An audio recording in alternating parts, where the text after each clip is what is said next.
internasional. Kepada Mas Najib dan kawan-kawan yang lain, terima kasih. Acara siang ini adalah acara untuk berbagi pengalaman tentang bagaimana kita bisa publish buku secara internasional. Kalau kemudian kita publish tulisan secara individual, baik itu di jurnal internasional maupun di volume, saya kira sebagian teman-teman kita juga sudah mulai ke sana dan sudah banyak yang sudah terbit. Tapi kita memulai untuk mengkonsep draft buku untuk terbit secara internasional, saya kira ini adalah sesuatu yang perlu kita mulai juga. Bagaimana kita mulai mengorganize catatan-catatan dan laporan riset kita untuk kita kemas dan bisa kita propose ke penerbit internasional dan bisa bersaing dengan riset-riset yang lain. Saya kira kita sudah akan mulai bergerak ke sana, dan karena itu kita perlu untuk mengundang orang yang kita anggap sudah sering melakukan hal itu, sudah pengalaman, dan Bu Getty ini adalah orang yang sudah mengalami dan sedang menjalankan proses publikasi buku internasional. Saya cerita dari Mas Najib, sudah ada beberapa proposal yang beliau sedang kerjakan dan sudah ada yang terbit tahun kemarin juga. Jadi ceritanya adalah Bu Getty, jadi kita itu sudah melakukan riset, tim kami, Agama dan Kewarganegaraan di Indonesia, sudah memulai riset dari tahun kemarin dan sudah ada draft yang sedang kita siapkan. Lalu diskusi tim kami itu kemudian memutuskan bahwa kita perlu untuk mengundang orang yang sudah pengalaman untuk publis buku internasional. Tentu saja ada beberapa hal yang perlu kita siapkan, dan nanti paparan dari Getty ini sangat kita tunggu bersama-sama.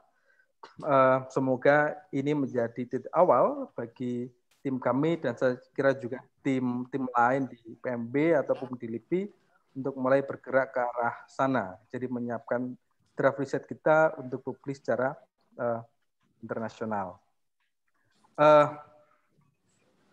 Saya kira itu sedikit pengantar dari saya. Sebelum kita mendengar paparan dari Bu Getty, Mas Najib akan memberikan sambutan lebih dulu, sekitar 5-10 menit. Silakan Mas Najib. Terima kasih Mas Khairul. Selamat siang, Assalamualaikum, salam sejahtera buat kita semuanya. Bu Getty, Mas Khairul ini alumni mana itu? Monash ya? Deakin. Deakin University. Sebetulnya masih fresh graduate itu. Nah, ini kita minta untuk membantu teman-teman untuk katakanlah publikasi, menangani diantaranya memimpin, mengkoordinasi tim kewarganegaraan dan juga mempush teman-teman untuk melakukan publikasi internasional dalam bentuk buku. Saya, Mas Khairul dan teman-teman semuanya, Bu Getty ini teman baik saya. Kita kenal kalau nggak salah waktu acara ALMI ya Bu Getty ya, ALMI ya, IB tahun 2016 atau 15-an yang lalu kayak gitu. Terus setelah itu kebetulan kalau nggak salah 2018-2019 itu Bu Getty ngajak saya untuk terlibat dalam kegiatannya di FIB-UI. Nah, meskipun yang menjadi tugas saya itu masih slow progress atau bahkan agak tersendat kayak gitu ya, tetapi acara-acara waktu di sana itu memberi kesan yang cukup kuat bagi saya kayak gitu ya. Misalnya tentang bagaimana kemudian mengumpulkan beberapa dosen yang ada di FIB atau di lingkungan FIB UI kayak gitu untuk kemudian membuat bersama-sama membuat proposal yang kemudian diajukan ke Palgrave atau Springer kayak gitu ya. Nah, saya cukup impressed kayak gitu ya waktu mereka mengadakan katakanlah semisal consignering lah kayak gitu di Bogor, dan kemudian ada 5 tim atau berapa kayak gitu untuk kemudian merancang proposal ya yang diselesaikan pada hari itu, yang kemudian diajukan ke penerbit kayak gitu. Jadi pola semisal inilah yang kemudian ingin kita mencoba untuk transfer kepada teman-teman yang ada di PMB, untuk kemudian teman-teman nanti akan melakukan semisal workshop atau semisal consignering atau apa, menyelesaikan proposal. Nah, kalau tadi Mas Khairul itu bercerita tentang beberapa draft proposal ataupun juga rencana-rencana bagian-bagiannya itu sudah ada. Nah, ini bagaimana proses yang perlu untuk dilakukan selanjutnya, komunikasi dengan penerbit, komunikasi dengan editor, dan juga keterlibatan orang luar, misalnya di dalam editing itu seperti apa, kayak gitu ya. Nah, seperti yang saya tahu itu bukan hanya 1-2 Mas Hoirul di FIB UI itu, kalau nggak salah sudah ada berapa Bu Keti? Ada 5 atau berapa yang diterbitkan oleh Palgrave atau Springer itu? Yang sedang proses finalisasi manuskrip ada 3, tapi yang sudah publish sebenarnya dengan penerbit lain, Mas Najib, dengan Nova Publisher namanya. Itu sudah ada 3. Yang Springer sama Palgrave itu kalau nggak salah ada beberapa itu ya? Ya, kalau yang sedang proses lumayan banyak, ada lebih dari 10 atau bahkan hampir 15 proposalnya. Ya, karena waktu itu saya masih ingat gitu ya, ditampilkan beberapa yang sudah terbit misalnya tahun 2017, 2000 berapa kayak gitu ya. Yang katakanlah setiap tahun paling tidak direncanakan itu ada 1 atau berapa atau 2 buku yang terbit kayak gitu, dengan melibatkan banyak sekali teman-teman peneliti, teman-teman dosen dan juga mahasiswa yang ada di FIB UI. Nah, ini sebetulnya kita memiliki kekuatan yang mungkin bisa dikatakan sama atau dalam beberapa poin tertentu mungkin lebih baik daripada FIB karena hampir semuanya peneliti Bu, kayak gitu ya. Jadi memiliki yang sebetulnya potensi yang setara kayak gitu ya. Hampir setara lah antar sesama teman untuk kemudian terlibat di dalam penulisan. Nah, dari situ kemudian saya pikir wah, kita sebetulnya bisa melakukan hal yang sama dengan yang dilakukan FIB kayak gitu untuk menerbitkan 1 tahun.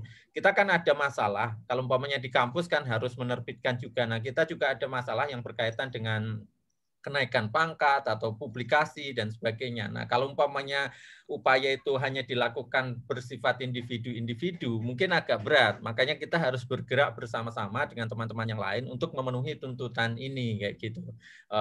Semoga dengan cara ini, diantaranya kita akan bisa memenuhi bukan hanya tuntutan kampus, tetapi juga upaya untuk menjadikan katakanlah lembaga kita itu menjadi lebih lebih kompetitif dengan lembaga-lembaga asing, lembaga-lembaga dari tempat lain di luar negeri. Misalnya semisal itulah, bahwa kita sebetulnya punya potensi, kita memiliki laboratorium di dalam bangsa ini yang bisa katakanlah ditulis dan sebagainya. Kita memiliki beberapa cara selain ini, ada yang lewat Libby Press yang kerjasama dengan Springer, tapi gitu saya kira agak pasif ya, yang bisa kita lakukan. Kita juga melakukan dengan ISIAS, itu juga aktif, tetapi yang ini perlu cara yang lain kayak gitu ya. Yang saya kira tidak bisa hanya mengandalkan satu pendekatan kayak gitu. Makanya ini kita harapkan menjadi pendekatan yang lain yang kira-kira bisa membantu teman-teman atau kita semuanya, bukan membantu saya, membantu Khairul, membantu teman-teman semuanya untuk bisa melakukan publikasi edited volume buku di penerbit yang katakanlah yang bereputasi baik di dunia kayak gitu. Itu diantaranya keinginan kita itu. Makanya saya kemudian cerita sama Khairul kayak gitu bahwa Bu Keti ini memanage hal ini. Kalau nggak salah dulu di bagian internasional ya Bu Keti ya, yang terkait kerjasama internasional dan sebagainya kayak gitu di FIB, dan kemudian menangani penerbitan itu yang sekarang menjadi wakil dekan di FIB. Saya kira itu yang kemudian bisa saya kira pengalaman-pengalaman dan juga memanage teman-teman UI untuk melakukan itu yang kita harapkan bisa kita serap katakanlah pengalaman dan ilmunya dari Bu Keti. Saya kira itu Mas Khairul, terima kasih. Assalamualaikum warahmatullahi wabarakatuh.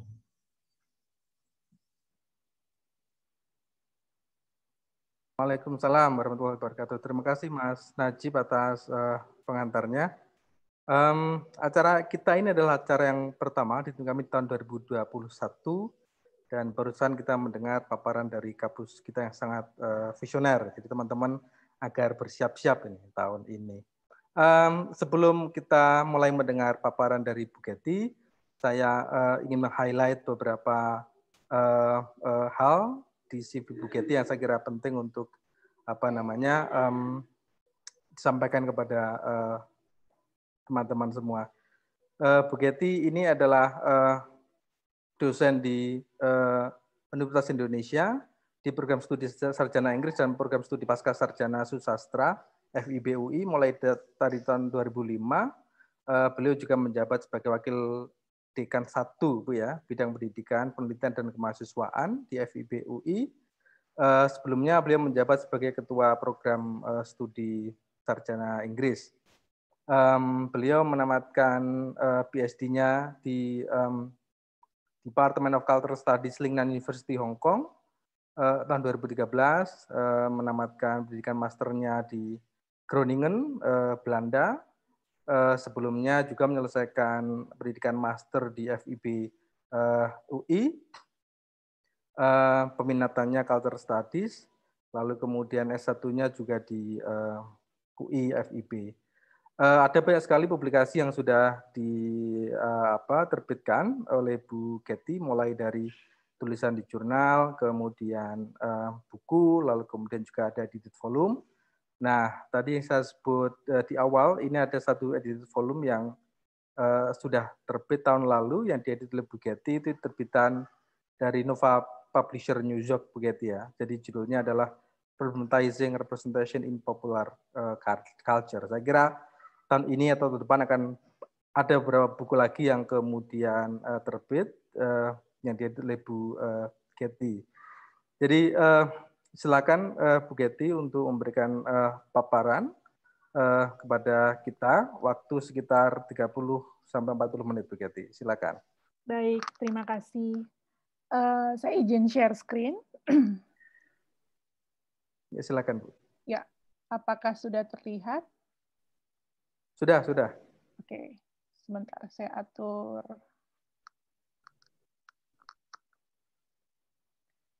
Baik, apakah suara saya terdengar? Karena takutnya jaringannya agak naik turun. Terdengar, Bu. Terdengar, baik. Oke. Pertama-tama terima kasih sudah mengundang saya. Saya sebenarnya di sini akan lebih banyak sharing pengalaman mengenai apa yang sudah kami lakukan di FIB. Bentar, saya mendengar agak gaung. Di sini oke, Bu Getty. Oke, siap. Jadi mungkin di saya. Oke.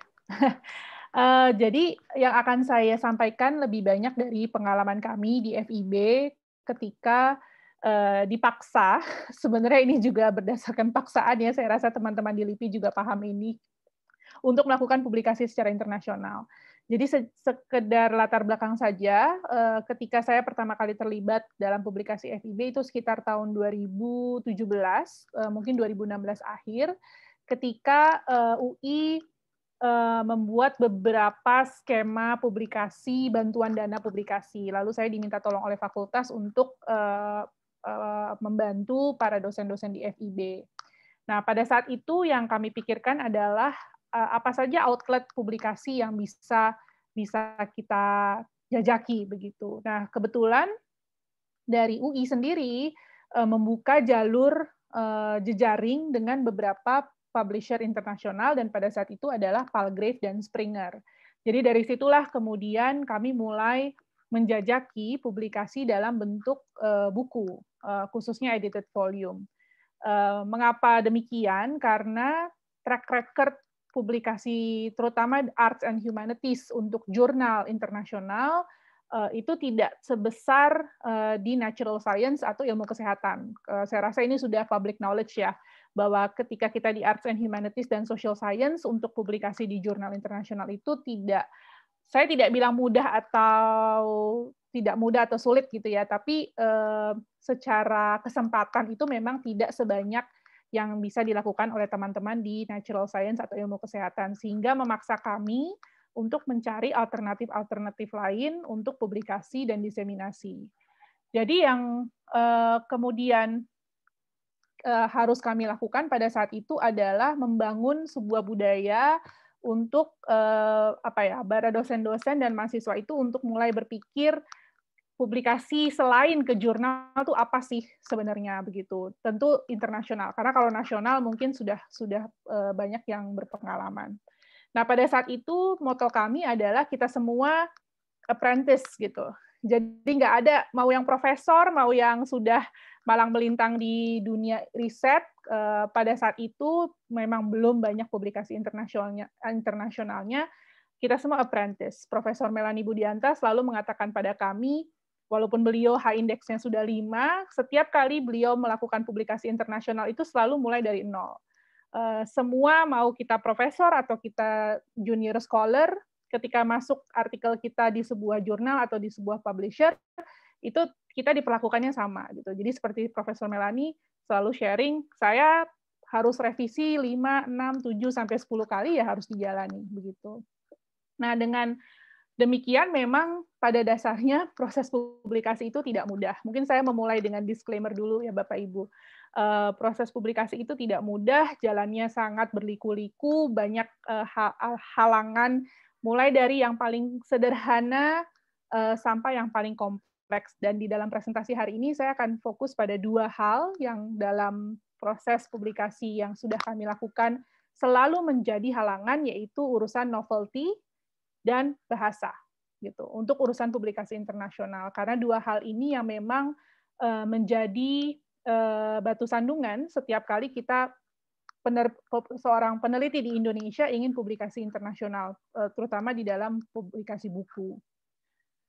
Jadi proses publikasi itu selalu dimulai dengan riset, lalu persiapan manuskrip, lalu kita mencari outlet publikasi. Nah, ada beberapa hal yang harus kita perhatikan ketika kita melakukan persiapan manuskrip gitu. Kami di FIB sudah melewati beberapa metode. Di awal yang kami lakukan adalah artikelnya semua jadi dulu. Lalu mereka ikut presentasi di konferensi, lalu setelah konferensi selesai, artikel-artikel dikumpulkan, lalu dipilah-pilah untuk dijadikan edited volume. Itu kami lakukan di tahun 2017 dan 2018. Lalu setelah dikategorisasikan menjadi edited volume dengan artikel dan manuskrip yang sudah jadi, lalu kami membuat proposal. Kelemahannya adalah ketika itu dilakukan, yang terjadi adalah benang merahnya tidak sejelas itu. Jadi lebih seperti gado-gado gitu. Pokoknya 10 artikel kira-kira ada benang merahnya masuk gitu. Jadi ada 1 edited volume A. Lalu 15 artikel masuk edited volume B dan seterusnya dan seterusnya. Nah, ketika itu kami lakukan, yang terjadi adalah ketika review proposal di edited volume, banyak yang mempertanyakan gitu ya, mempertanyakan benang merah antara artikel-artikel ini tidak terlihat jelas. Karena tadi masih banyak yang gado-gado gitu. Jadi mungkin kalau teman-teman di LIPI akan melakukan ini, jadi manuskripnya jadi dulu, baru di matchmaking gitu ya, dicariin jodoh nih, mana nih yang bisa dijadikan edited volume, harus selalu memperhatikan benang merah tadi begitu. Nah, kemudian di tahun 2019 itu ketika kami mengundang Mas Najib menjadi editor, kami mengubah metodenya. Jadi bukan manuskrip jadi, tapi kami mengundang extended abstract dari para peneliti. Jadi para peneliti menyerahkan dulu extended abstract, dari situ baru ada beberapa lapisan review ya, di review mana yang kira-kira bisa dibuat menjadi 1 edited volume. Nah, ketika itu dilakukan, proses preview proposal menjadi lebih lebih smooth gitu, karena urusan tadi benang merah itu jadi terpecahkan gitu, karena sudah lebih terlihat bahwa kelompok artikel ini memang punya kesamaan dalam hal tema dan isu gitu. Jadi intinya adalah yang kami lakukan trial dan error ya Bapak Ibu. Tidak ada satu cara ideal, tapi kita memang harus selalu bisa mencoba cara-cara dan metode-metode yang ada. Saya akan bicara lebih spesifik mengenai tahapan-tahapan dalam nanti edited volume. Jadi ketika manuskrip sudah ada, ataupun misalnya rancangan manuskrip sudah ada, yang harus kita lakukan kemudian mencari outlet publikasinya. Tadi dari pembukaan dijelaskan bahwa teman-teman di LIPI kalau soal jurnal mungkin bahkan mungkin lebih canggih dari kami di FIB ya, publikasinya sudah lebih banyak untuk jurnal-jurnal. Nah, untuk buku ada beberapa pilihan. Ini saya ambil dari yang kami dapatkan dari Palgrave dan Springer. Mungkin di penerbit lain ada jenis-jenis buku yang lain begitu, tapi secara garis besar jenis-jenis buku yang bisa kita publikasikan ada beberapa. Yang satu monograf, jadi satu keseluruhan buku bisa ditulis oleh satu orang, bisa juga ditulis oleh beberapa peneliti, tapi bicara mengenai satu penelitian misalnya atau satu isu. Edited volume yang tadi saya jelaskan, satu buku terdiri dari beberapa artikel. Major reference works lebih pada tulisan-tulisan konseptual, teori dan sebagainya. Jadi mungkin bukan hasil riset praktis begitu ya. Lalu ada handbooks. Handbooks itu biasanya penerbit mengeluarkan, nanti saya berikan contoh. Misalnya handbooks on Islam in Indonesia. Jadi Palgrave mengeluarkan beberapa seri buku yang isinya adalah mengenai Islam di Indonesia. Nah, yang terakhir ini mungkin bisa menjadi pilihan untuk teman-teman di LIPI, yaitu pivots dan briefs. Nanti saya akan bicarakan lebih lanjut. Intinya adalah buku tapi versi pendek. Gitu. Jadi buku hanya 25.000 sampai 50.000 kata. Nah, Palgrave dan Springer itu punya jenis publikasi ini. Keuntungannya apa? Publikasinya lebih cepat dan hanya dalam bentuk e-book. Jadi tidak ada buku hard copy-nya. Gitu. Jadi ini contoh major reference work. Ini dari Bloomsbury. Misalnya Bloomsbury punya Religious Studies Comparative Religion. Terdiri dari, kalau saya tidak salah, 7 buku yang ditulis oleh beberapa orang, tapi fokus pada satu tema besar, yaitu comparative religion misalnya. Lalu ada handbooks. Mungkin teman-teman di LIPI sering lihat ya. Jadi misalnya Palgrave Handbook of Urban Ethnography, sedikit mirip dengan edited volume, tapi handbook ini biasanya mengambil karya-karya tulis yang sudah banyak dikutip oleh orang-orang di bidang itu misalnya. Jadi lebih seperti keywords gitu ya, hasil-hasil riset utama di bidang-bidang itu begitu. Nah, ini yang tadi saya sebutkan pivot atau brief. Pivot itu untuk Palgrave, brief itu untuk Springer. Palgrave dan Springer itu sebenarnya satu induk ya, Bapak Ibu, tapi memang mereka seperti dua anak ya, dua anak dari Springer Nature, ada Palgrave, ada Springer. Dan pada dasarnya sih sebenarnya penerbitannya sama. Jadi kalau di Palgrave, pivot itu antara 25.000 sampai 50.000 kata, brief di Springer itu antara 24.000 sampai 52.000. Tidak jauh beda sebenarnya. Pivot dan brief ini bisa menjadi alternatif untuk misalnya hasil-hasil riset yang mendapatkan hibah atau yang pun tidak berdasarkan hibah, yang manuskripnya itu tidak terlalu panjang gitu. Jadi manuskripnya itu manuskrip pendek. Nah, Palgrave dan Springer itu punya alternatif mengeluarkan dalam bentuk pivot atau brief. Jadi kenapa Palgrave pivot atau Springer brief ini menjadi alternatif? Jadi dia antara artikel jurnal sama monograf konvensional. Jadi dia kalau untuk jadi artikel jurnal kepanjangan, tapi untuk monograf kependekan, gitu. Gampangnya kayak gitu. Ya, jadi kalau memang Bapak Ibu punya manuskrip yang seperti itu, mungkin ini bisa menjadi alternatif. Kecepatan publikasinya lebih cepat. Jadi di dalam antara 12 minggu, ya, kalau misalnya sudah accepted ya, tapi tentu Bapak Ibu kalau proposalnya sudah diterima, itu publish-nya bisa dalam waktu 12 minggu. 12 minggu itu kan sekitar 3 bulan. Buku lain, monograf, edited volume, kalau manuskrip sudah diterima, itu biasanya minimal 6 bulan. Gitu. Jadi ini lebih cepat 50% dari waktu publikasinya. Pre-review-nya, tapi peer review-nya sama seperti jenis buku lainnya, dan diseminasinya itu lebih luas karena dia hanya dipublikasikan dalam bentuk e-book gitu. Jadi tidak Palgrave dan Springer itu tidak menawarkan hard copy. Kalau misalnya buku lain, edited volume, monograf, mereka menawarkan dalam 2 format, e-book dan hard copy gitu.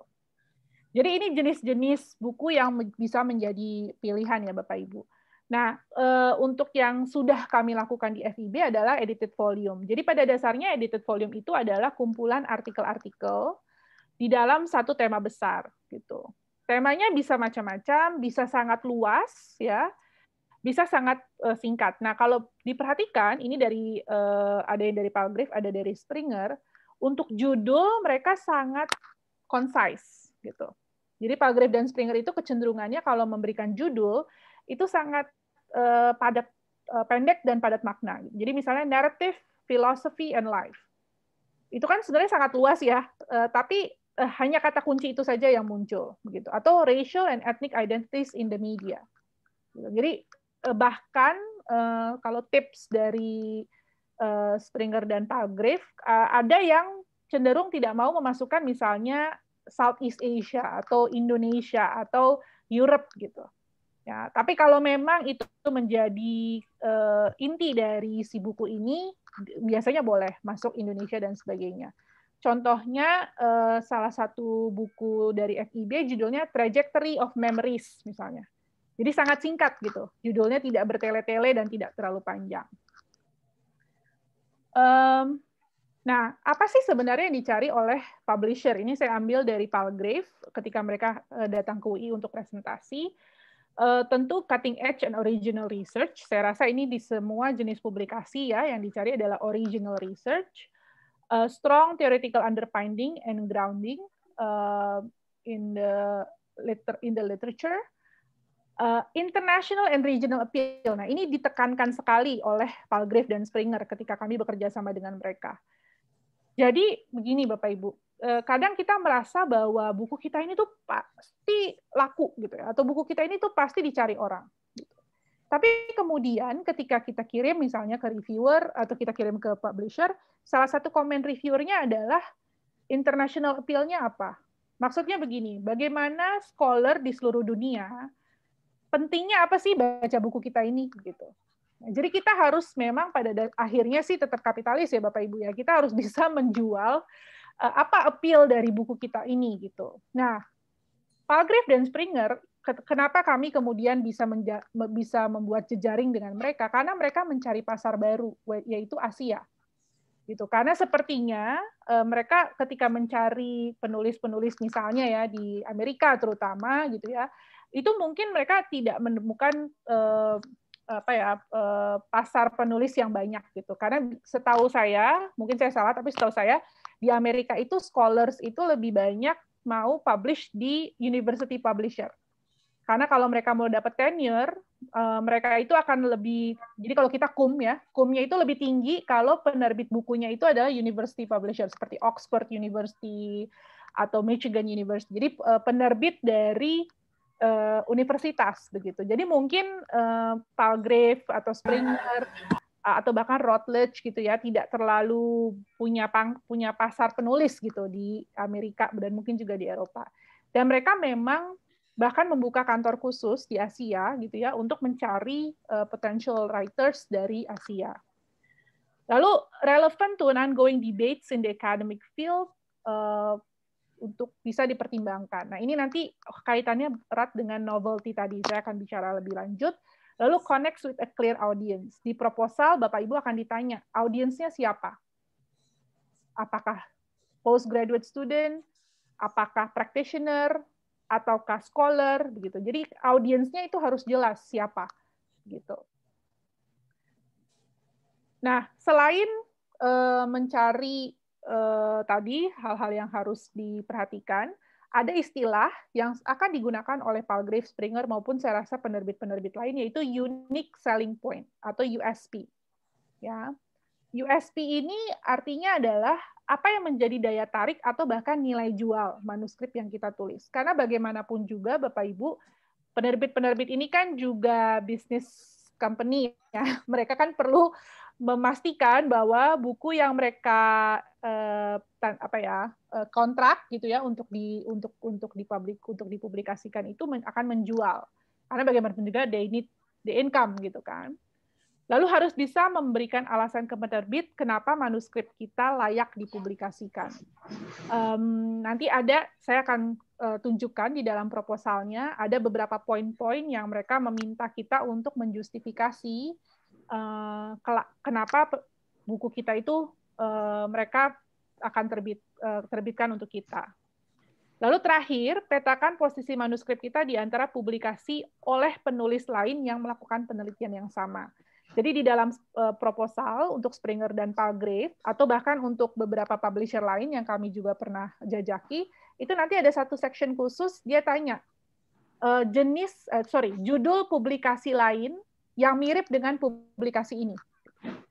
Jadi misalnya kalau kita mengajukan edited volume tentang problematizing representation in popular culture, saya harus kasih setidaknya 3-5 judul buku lain yang senada dengan buku saya. Kenapa? Karena para penerbit ini ingin melihat potensi buku kita di antara buku-buku yang setipe gitu. Ya, buku-buku yang punya ini yang sama.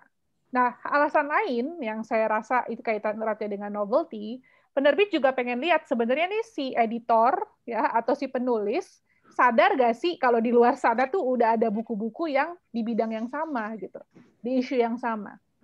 Kalau sampai kita fail to mention ya, kita tidak menyebutkan key works yang sudah ada di dalam dunia internasional mengenai buku topik yang kita pilih, besar kemungkinan kan berarti kita nggak ignoring gitu ya, atau tidak menghiraukan bahwa di luar sana sudah ada buku-buku dengan isu yang sama gitu. Berarti kita sebagai peneliti sebenarnya belum melakukan semacam tinjauan pustaka yang komprehensif begitu. Jadi ini sangat penting untuk melihat potential competitors. Jadi kompetitor yang mungkin akan menjadi kompetitor buku kita. Sorry, ini harusnya USP, unique selling point. Ini contohnya, unique selling point itu akan dipakai untuk back cover buku kita, gitu. Jadi back cover atau di website, ya. Jadi bisa back cover bisa di website. Jadi misalnya presents a critique of stereotypes as represented in dominant media, based on transnational perspective. Nah ini lumayan banyak nih Bapak Ibu. Salah satu unique selling point buku-buku di Palgrave dan Springer. Kalau nggak transnational atau transdiscipline, gitu. Itu sering sekali digunakan sebagai unique selling point. Lalu relevan in today's media. Jadi kemutahiran, relevansinya ke isu yang ada sekarang di dunia misalnya. Lalu contoh lain ini mengenai Indonesian Genocide in 1965. Jadi dia menyebutkan unique selling point-nya itu brings together cutting edge and interdisciplinary research gitu. Jadi memang interdisciplinary, transdisciplinary itu menjadi semacam seksi selling point gitu ya untuk publisher-publisher yang ada sekarang gitu. Lalu ini contoh lain, the only contemporary analysis. Nah, ini juga kita harus hati-hati ya kalau membuat unique selling point. Kita menyebutnya the only ya. Kita harus memastikan ya memang benar-benar buku kita satu-satunya yang bicara mengenai ini gitu. Jadi jangan overselling juga gitu. Ya, lalu updated account of traditional Japanese healing. Lalu combines ethnographic and text-based approach. Jadi multi methods ya. Methods-nya lebih dari satu gitu.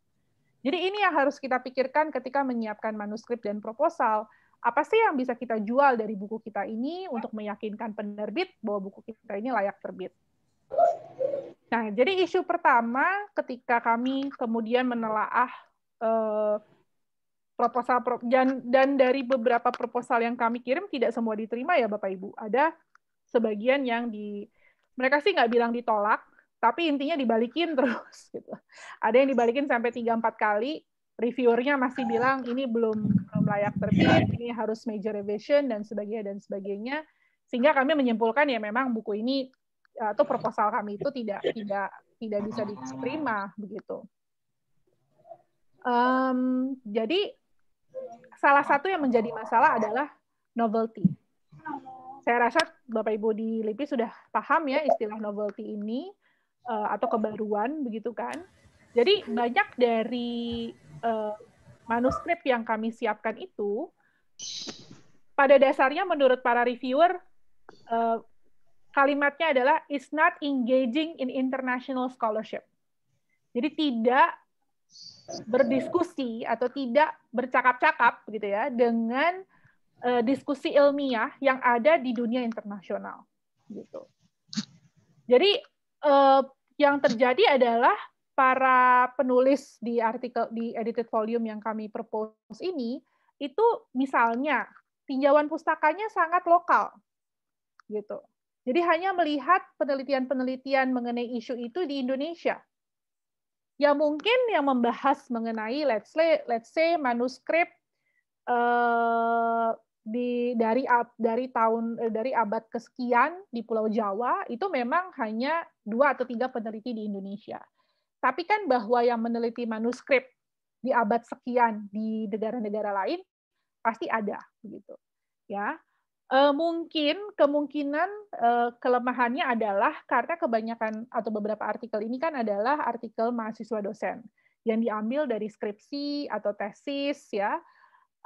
Karena kebanyakan kan penulis skripsi itu misalnya mengacunya pada skripsi-skripsi lain gitu. Jadi tidak terlalu menjangkau publikasi internasional atau publikasi kunci di dalam isu dan topik itu. Gitu. Jadi kita harus selalu bisa melihat apakah tulisan kita sudah menjangkau ya, sudah mencakup gitu ya literature review yang sangat komprehensif atau tidak, terutama international scholarship. Jadi pertanyaan what's new itu harus selalu kita pertanyakan ketika kita menyiapkan manuskrip. Kita sendiri sebagai peneliti harus selalu updated ya. Kita harus selalu memperkaya pengetahuan kita tentang isu atau bidang ilmu yang kita punya. Jadi misalnya selalu membaca jurnal terbaru tentang bidang ini, gitu. Selalu membaca artikel-artikel terbaru tentang bidang ini. Karena ketika proposal kita masuk ke reviewer itu akan melihat gitu. Ini kok daftar pustakanya nggak updated ya, misalnya. Atau kok dia tidak menyebutkan si A, si B, si C, padahal A, B, dan C itu adalah key scholars di dalam penelitian atau di dalam isu penelitian ini. Gitu. Jadi kita harus memastikan memang tulisan kita, riset kita itu sudah mencakup ya tinjauan pustaka yang komprehensif dan updated. Jadi novelty itu bisa new knowledge, pengetahuan-pengetahuan baru, atau pendekatan-pendekatan baru, ya misalnya dalam digital humanities, kita menawarkan pendekatan-pendekatan menggunakan computational linguistic, tapi dengan pendekatan yang perspektif kritis misalnya, atau temuan-temuan baru, ya lalu updated reference. Jadi salah satu catatan reviewer untuk beberapa proposal kami adalah daftar pustakanya itu tidak termutakhir. Jadi kebanyakan misalnya bahkan tidak 10 tahun terakhir gitu. Jadi hal-hal yang seperti ini memang masih menjadi kendala setidaknya dari beberapa proposal yang kami ajukan. Nah, ini contoh proposalnya Bapak Ibu. Ini untuk Springer, baik untuk monograf maupun edited volume maupun Springer brief menggunakan template proposal ini. Jadi dimulai dengan judul, dan judul tadi saya sudah ingatkan, Springer dan Palgrave itu selalu menyarankan judul yang concise gitu ya, yang padat dan tepat makna. Lalu editornya. Nah, untuk editor kami di FIB berstrategi memang memasangkan antara editor internal dengan editor eksternal. Ya, eksternalnya itu bisa di luar UI atau dari luar negeri misalnya. Kenapa kami menggunakan strategi ini? Karena kami melihat bahwa ada potensi lebih gitu ya apabila si penerbit melihat editor dengan track record publikasi yang sangat baik. Begitu. Jadi ini mungkin bisa jadi bahan pertimbangan, tapi tidak harus ya Bapak Ibu ya, tidak harus. Tapi memang kami lihat ketika dikirim ke reviewer, lalu reviewernya mengirim kembali, ada yang bahkan menulis kayak, saya kenal nih let's say, saya kenal Pak Najib gitu, dia sudah punya publikasi yang sangat banyak tentang bidang ini gitu. Jadi sometimes it helps ya, it helps to have editors yang sudah punya track record baik di dunia publikasi. Jadi reviewer juga melihat ada track record itu begitu. Lalu jadi yang book basic itu bicara mengenai editor, lalu di bagian 2 book details ya. Springer dan Palgrave sebenarnya menerima buku terjemahan dari buku yang sudah pernah diterbitkan dalam bahasa Indonesia. Ya mungkin LIPI juga sudah bekerja sama dengan Springer ya, mungkin sudah mengetahui hal ini juga. Jadi bisa saja Bapak Ibu punya buku dalam bahasa Indonesia yang sudah terbit berapa tahun, lalu mau menerbitkannya kembali dalam bahasa Inggris melalui Springer. Lalu ini ada type of work, ya. Lalu estimated number of images, number of tables. Tapi sebenarnya bagian ini untuk reviewer tidak terlalu penting gitu ya, karena ini lebih pada struktur atau konten bukunya. Lalu bagian 3, nah ini yang tadi saya sebutkan, kita sebagai editor atau penulis harus bisa menjustifikasi bagaimana buku ini akan dipasarkan nanti, gitu. Jadi main subject areas for your book apa saja, lalu content levelnya, kira-kira buku ini untuk siapa? General audience kah, atau undergraduate student, atau postgraduate student, atau researcher? Kalau mau di-take semuanya juga tidak masalah, berarti buku kita itu lebih luas jangkauannya. Lalu tadi competition from other publishers, jadi dari penerbit lain, kompetitor kita siapa saja, buku apa saja. Lalu kita juga bahkan harus mencari di Springer, ada nggak sih buku-buku yang judulnya tuh terkait dengan buku kita, gitu. Ini sih mudah sekali, Bapak Ibu tinggal ke Springer, ke websitenya, lalu masukkan saja keywords yang kata kunci yang Bapak Ibu pakai di buku, nanti akan muncul buku-bukunya, begitu. Nah, lalu kita juga diminta memasukkan 10 keywords. Dalam menulis keywords, kita harus selalu melihat keywords yang kita pilih itu tidak boleh terlalu umum, ya. Kalau bisa cukup spesifik. Kenapa? Karena ini nanti terkait dengan search engine.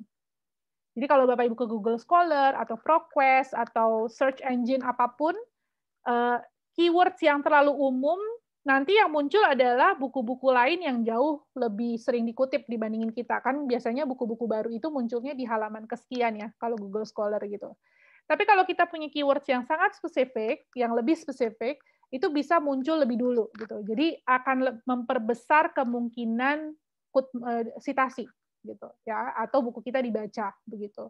Jadi pemilihan keyword juga harus diperhatikan dengan betul. Lalu ini mengenai profile author atau editor. Lalu back cover text. Jadi kita diminta untuk membuat satu paragraf ya, maksimal 250 kata untuk nanti dimasukkan ke dalam back cover teks buku kita. Jadi sudah ada pertanyaan-pertanyaan panduannya, jadi tidak perlu khawatir apa saja yang harus dimasukkan di dalam back cover teks ini. Nah, yang di bawah adalah at least 3 unique selling point. Kalau mau melihat contoh-contoh unique selling point, bisa melihat tadi di PowerPoint saya, di halaman-halaman sebelumnya, atau langsung ke website Palgrave atau website Springer, dan lihat unique selling point buku-buku yang memang ada di dalam Palgrave dan Springer untuk melihat contoh misalnya gitu. Lalu ada pertanyaan juga di dalam proposalnya mengenai research funding, apakah ada funding atau tidak. Nah, yang kelima itu reviewers. Jadi Bapak Ibu boleh menyarankan reviewers. Potential reviewers ini kalau bisa carilah nama-nama yang memang pernah bekerja sama dengan Bapak Ibu. Itu akan sangat membantu dalam proses review. Bukannya kita berharap reviewnya jadi lebih mudah, tidak. Tapi kalau mereka sudah mengenal nama Bapak Ibu, setidaknya akan ada, oh saya sudah tahu nih, gitu ya. Misalnya, kalau Prof. Melani memang expert di bidang itu. Jadi ada trust ya, ada kepercayaan gitu di situ. Atau kalau Bapak Ibu mau memasukkan nama yang sangat netral, yang sama sekali belum pernah berkontak dengan Bapak Ibu, juga silakan. Biasanya Springer, mereka sudah punya list reviewer. Mereka sudah punya beberapa reviewer. Tapi kalau saya tidak salah, di antara reviewer yang kita sarankan, itu biasanya 1 atau 2 akan dipertimbangkan oleh Springer. Nah, kalau misalnya mereka tidak punya reviewer yang cukup, atau reviewer yang mereka hubungi tidak membalas atau menyatakan tidak bersedia, biasanya mereka akan mengontak kita lagi. Gitu. Mereka akan nanya lagi, kira-kira ada nggak ya reviewer lain gitu. Jadi kita bisa menyarankan siapa reviewernya. Prosesnya seperti apa? Pertama kita membuat proposal, Dan di dalam proposal itu, di bawahnya itu kita boleh menambahkan apapun yang kita inginkan. Kami biasanya memasukkan table of content dan extended abstract. Jadi kalau edited volume, di lampiran si proposal itu kami lampirkan extended abstract semua penulis-penulisnya. Nah, karena pengalaman kami sebelumnya banyak kritik terhadap novelty tadi, di tahun 2019 kami meminta penulis selain menulis extended abstract 300 sampai 400 kata, kami minta mereka juga menulis novelty of research sekitar 100 sampai 150 kata. Baru di bawahnya daftar pustaka. Jadi extended abstract yang kami lakukan adalah abstrak 300 sampai 400 kata, lalu novelty of research 100 sampai 150 kata. Di sini jadi nanti ada significance of research, research gap itu masuk di situ. Lalu terakhir adalah daftar pustaka. Dan ini sangat membantu karena ternyata ketika dikirim ke reviewer jadi bisa melihat gitu. Oh, ini memang ada signifikansinya, ada novelty-nya dan sebagainya. Karena kadang kalau kita hanya memasukkan abstrak pendek hanya sekitar 200 kata, tentu kita tidak bisa bicara banyak gitu ya tentang novelty dan significance. Jadi proposal kemudian kami kirim ke publisher, lalu ada review proses. Idealnya itu 3 sampai 6 bulan. Tapi selama pandemi ini berubah total. Jadi seperti proposal Mas Najib yang sampai sekarang masih tertunda, itu karena dari Springer mengatakan reviewernya membutuhkan waktu lebih lama. Ya tentu kita pahami ya Bapak Ibu di masa pandemi ini, ketika situasi sedang tidak pasti begitu ya. Jadi mungkin tidak seideal 3 sampai 6 bulan. Lalu setelah direview, proposal kita selesai direview, hasil review akan dikirim. Hasil review itu jarang sekali, hampir tidak pernah hasil review adalah langsung publish. Setidaknya kami di FIB tidak pernah mengalami itu. Paling banyak tentu seperti jurnal major revision, gitu ya. Jadi ada tuntutan untuk merevisi, gitu ya, si proposalnya dan sebagainya. Ada juga yang minor, tapi minor revision itu jarang sekali. Biasanya kalau ada 2 atau 3 reviewer, lebih banyak 2 major revision, 1 minor revision. Jadi kalau seperti itu, kita harus menanggapi setiap poin-poin dari hasil review. Jadi setelah menerima review result, kami harus merevisi proposal, para editor harus merevisi proposal, lalu mengirimkannya kembali ke publisher. Nah, ketika merevisi proposal, kita diminta membuat respon terhadap semua masukan dari reviewer. Jadi kalau reviewernya minta, kayaknya chapter 17 dan 18 ini nggak nyambung deh sama keseluruhan. Nah, kita sebagai editor harus memilih tetap mempertahankan. Kalau iya, alasannya apa? Bahannya apa dan sebagainya. Atau menyelamatkan 16 chapter lainnya dan memutuskan mengeluarkan chapter 17 dan 18. Jadi dalam proses ini kita memang harus selalu memastikan kita mengisi proposal kita akan ditawarkan kontrak gitu. Di FIB success rate untuk pengiriman proposal sampai ke kontrak ya itu 60-70%. Tapi tetap ada 30-40% proposal yang setelah di-review, apalagi kalau masukannya itu sangat substansial begitu ya. Nah, setelah kontrak belum selesai Bapak Ibu, karena kemudian menyiapkan manuskrip dan kalaupun manuskripnya sudah jadi, setelah disubmit itu masih direview lagi. Ya, direview sekali, dikembalikan, kita revisi, dikirim lagi, bisa jadi dikembalikan lagi. Kami di FIB sudah ada 1 manuskrip yang sudah dikirim 2 kali, manuskrip jadi ya, sudah dikirim 2 kali, akhirnya ditolak. Gitu. Akhirnya tidak jadi terbit di Springer. Itu 1 edited volume tentang social linguistic. Alasannya adalah revisi yang dilakukan itu tidak memenuhi standar si reviewer. Saat ini kami sedang ada 3 atau 4 yang sudah masuk manuskrip dan masih direview gitu. Jadi perjalanannya panjang ya dan berliku-liku dan melelahkan gitu. Tapi ya inilah proses publikasi. Saya rasa ini bukan sesuatu yang baru ya, publikasi memang seperti itu. Nah, kalau misalnya manuskrip sudah diterima, itu biasanya langkah akhirnya adalah kita menunggu 6 bulan sampai buku itu terbit. Biasanya terbit e-book-nya dulu, baru hard copy-nya itu mungkin 2 atau 3 bulan setelahnya gitu. Jadi ini contoh review proposal, hasil review proposal, saya berikan contoh ya. Jadi ada satu edited volume kami, memang ada ada beberapa chapter yang ditulis oleh penulis asing. Karena di dalam konferensi kan kami juga mengundang penulis asing. Lalu dengan jujur si penerbit bilang, yang penulis asing ini meet the standards of international publication. Tapi saya ragu dengan chapter-chapter lainnya, gitu. Yang kemungkinan besar ditulis oleh penulis Indonesia. Lalu dia mengatakan need to be anchored in existing scholarly work. Jadi balik lagi tadi ke isu novelty, gitu ya. Ini jadi contoh. Ini contoh lain hasil review proposal. Tadi tentang benang merah. Ya, tidak semua artikel bicara mengenai isu yang sama, gitu. Dan dianggap proyek kita ini terlalu ambisius, lalu ada frame-nya tuh terlalu lemah, frame of reference-nya atau theoretical framework-nya terlalu lemah, dan sebagainya. Jadi kemudian yang kami lakukan adalah tentu melihat hasil review ini, dan kalau memang yang harus dilakukan adalah misalnya mengeluarkan beberapa chapter, ya itu terpaksa dilakukan. Gitu. Tapi tentu itu pilihan terakhir ya, karena kita tentu ingin semua chapter itu bisa dipublikasikan. Nah, hal terakhir sebelum saya mengakhiri presentasi saya adalah bahasa.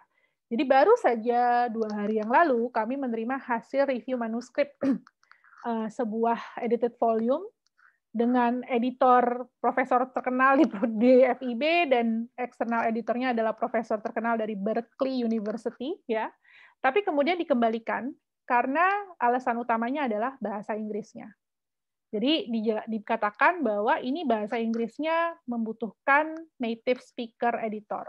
Gitu. Nah, terus terang ini adalah hal yang sangat sulit untuk diatasi. Kenapa? Karena bagaimanapun juga pada akhirnya ya, seahli apapun kita sebagai peneliti orang Indonesia menulis dalam bahasa Inggris, kita bukan native speaker. Gitu. Jadi tuntutan di dunia di publikasi internasional bahwa bahasa Inggrisnya itu harus native speaker, itu sulit sekali Bapak Ibu. Tapi itu realita yang harus kita hadapi. Jadi kita harus punya strategi. Nah, UI 2-3 tahun belakangan ini memang bekerja sama dengan sebuah proofreading service, editing service, namanya Enago. Tapi tentu itu butuh investasi banyak. Ya, jujur itu mahal sekali. Gitu. Sampai sekarang jujur ketika pandemi kami kesulitan dalam hal itu karena pada akhirnya dananya tidak ada gitu kan. Nah, apa yang harus dilakukan dan apa yang bisa kita lakukan? Memang pada akhirnya bagi penulis, saya misalnya menulis dalam bahasa Inggris pun saya harus memastikan tulisan saya ini melewati editing atau proofreading beberapa lapisan. Jadi tidak bisa mempercayakan pada kemampuan bahasa Inggris saya sendiri.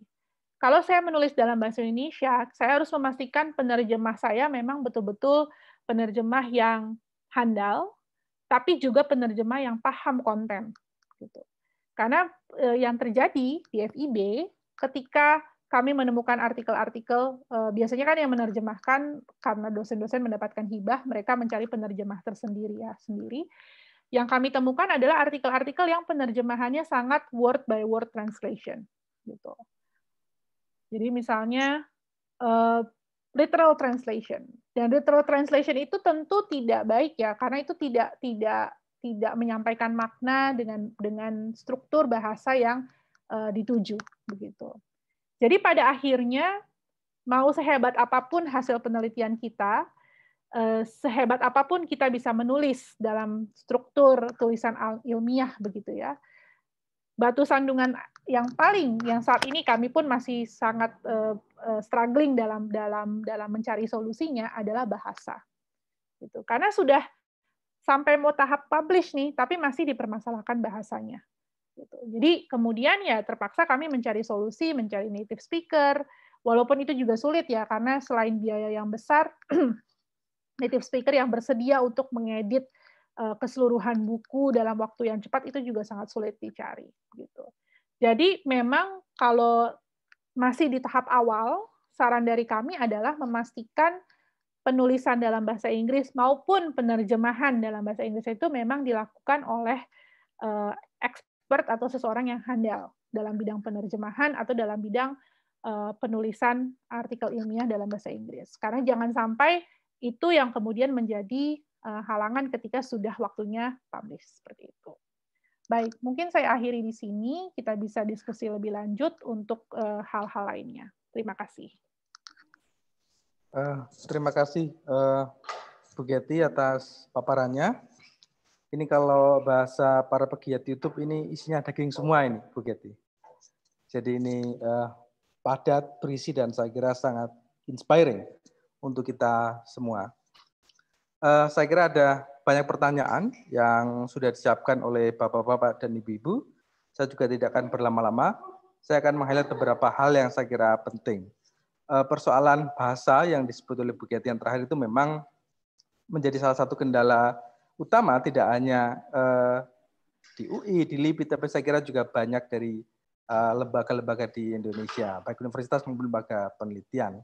Karena ternyata pada prakteknya bahasa bukan hanya sekedar terjemahan. Saya ingat disertasi saya, ketika saya mau submit, saya kirim ke proofreading. Begitu selesai, saya kirim kembali ke supervisor marah-marah. Kenapa? Karena ternyata malah jadi lebih buruk. Jadi padahal mereka adalah native speaker. Jadi ini juga harus hati-hati juga untuk mencari proofreader, karena juga tidak semudah yang kita bayangkan bahwa mereka native pasti lebih baik, ternyata tidak. Itu saya harus mengganti di titik terakhir. Dan karena butuh lebih cepat, jadi lebih mahal. Jadi saya harus bayar 2 kali. Untungnya kampus mau menanggung. Nah, saya kira itu juga catatan penting lain terkait dengan bahasa. Ada 2 hal penting saya kira dari paparan Bu Getty yang perlu kita highlight ya. Pertama tentu saja adalah novelty. Saya kira setiap riset itu bahkan dari desain proposalnya juga kita harus bicara tentang novelty-nya apa. Dan itu nanti akan juga kita buktikan di draft laporan kita, bahwa benar ada novelty yang kita janjikan bahkan sejak kita membuat proposal penelitian. Itu belum sampai di proposal untuk publisher ya. Yang kedua tentu saja adalah selling point-nya, unique selling point-nya.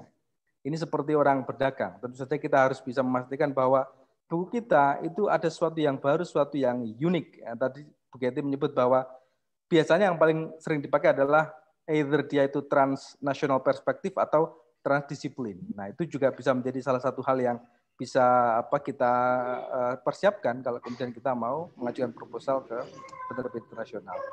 Oke, saya kira untuk termin pertama saya buka untuk 3 pertanyaan. Silakan Bapak Ibu bisa langsung atau mungkin bisa present atau mengetik di kolom chat, bisa saya bacakan. Ini sudah ada yang masuk sambil menunggu yang lain. Ini dari Pak Iqbal Maulana. Ini saya kira teman kita di PMB. Saya bacakan langsung saja ya. Bu Getty, setelah kontrak, berapa lama waktu yang dibutuhkan untuk penyelesaian manuskrip sebelum dikirim dan direview full book-nya?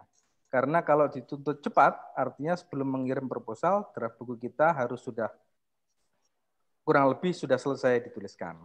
Bisa langsung ditanggapi, Bu Getty, sambil menunggu yang lain nanti. Terima kasih.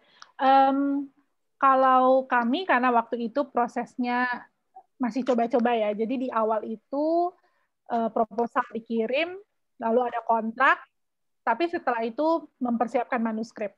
Nah, mempersiapkan manuskripnya itu tentu tergantung ritme kerja timnya ya.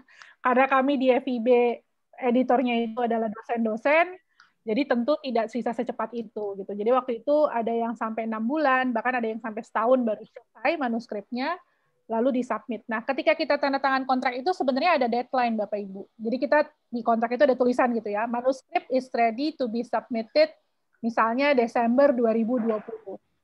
Tapi Springer dan Palgrave itu sangat fleksibel. Jadi kalau kita udah tanggal 1 Desember belum ada tanda-tanda selesai, biasanya saya email, Alex bisa nggak dimundurin gitu. Ya, jadi akhirnya mundur sebulan, 2 bulan dan sebagainya. Nah, karena kami sudah punya pengalaman beberapa kali, terakhir kali saya diskusi dengan orang Springer, dengan perwakilan Springer, saya bilang, boleh nggak sih proposal itu kita kirim bersama manuskrip? Nah, itu boleh. Gitu. Itu akan mempercepat proses, Bapak Ibu. Jadi kalau misalnya Bapak Ibu bikin proposal, lampirannya manuskrip, nah itu bisa langsung diproses. Kalau sudah kontrak ya, nah, mungkin manuskripnya direvisi lagi dan sebagainya. Kalau mengikuti timeline-nya harusnya 6 bulan, harusnya. Tapi kemudian dalam kenyataannya ya tidak seperti itu, begitu.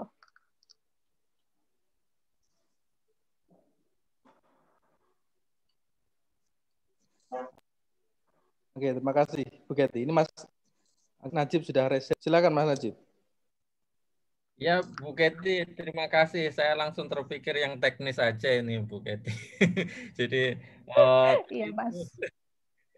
apa namanya, kepikiran tentang seperti apa ketika kita menerapkan di LIPI ya. Mungkin kalau dulu kalau nggak salah itu ya ada beberapa tim yang membuat proposal bersama gitu ya, Mbak Bu Kety ya. Nah, saya kebetulan ini orang-orangnya ada di sini kayak gitu. Mungkin kita memiliki beberapa tim, misalnya tim yang dipimpin Mbak Tung gitu, Mbak Tung Julan yang ada di sini juga. Ini terus Pak Iqbal dengan beberapa orang, terus Leli, ini semuanya ada Mbak, ada Pak Dedi, terus Khairul sendiri itu ya, terus Rani ya, untuk kemudian membuat proposal yang seperti yang dicontohkan oleh Bu Kety tadi, mengisinya dan kemudian mengirimkan ke Springer atau Palgrave dan sebagainya yang berisi katakanlah extended abstrak, terus kemudian ada novelty dan sebagainya masing-masing dari buku tersebut kayak gitu. Nah, sebetulnya pertanyaan saya itu adalah proses daripada pembuatan abstrak itu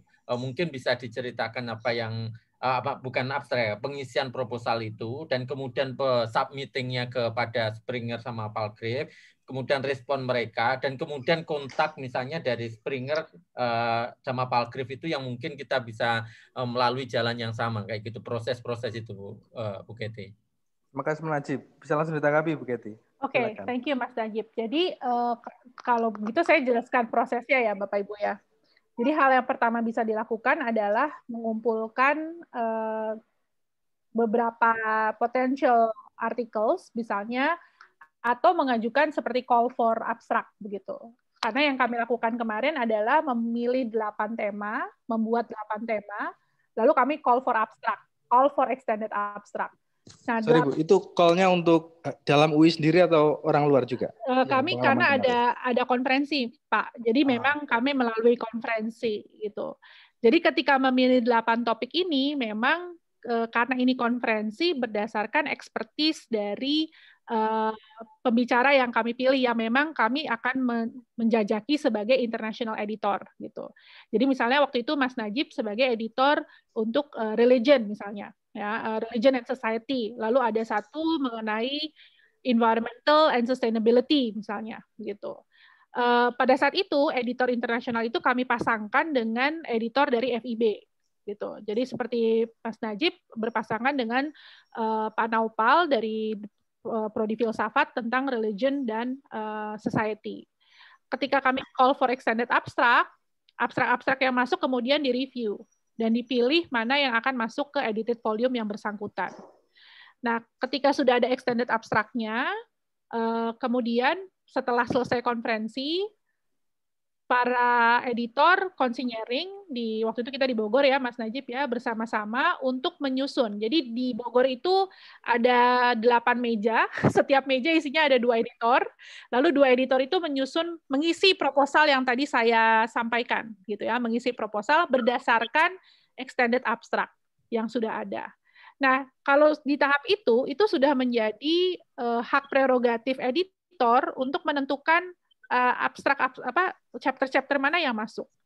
Karena bisa jadi ternyata setelah dipilah-pilah lagi, walaupun sudah lolos review ya, kok ini kayaknya nggak cocok nih gitu. Kayak waktu itu saya ingat dari yang religion sama linguistik ada satu artikel karena bicara soal speech ketika masa-masanya waktu itu isunya Ahok lah gitu ya. Ini bisa masuk religion tapi bisa juga masuk ke linguistik misalnya gitu. Lalu para editor saling bernego dan bicara ini kira-kira lebih cocok masuk yang mana gitu. Nah, setelah proposal itu jadi, kami mengirimkannya ke Springer. Kalau nanti teman-teman di LIPI membutuhkan kontak, saya memang punya kontak editornya, namanya Alex. Dia memang sudah bekerja sama dengan kami. Jadi saya mengirimnya ke Alex ini. Gitu. Walaupun sebenarnya di Springer itu ada beberapa editor sesuai bidang-bidangnya.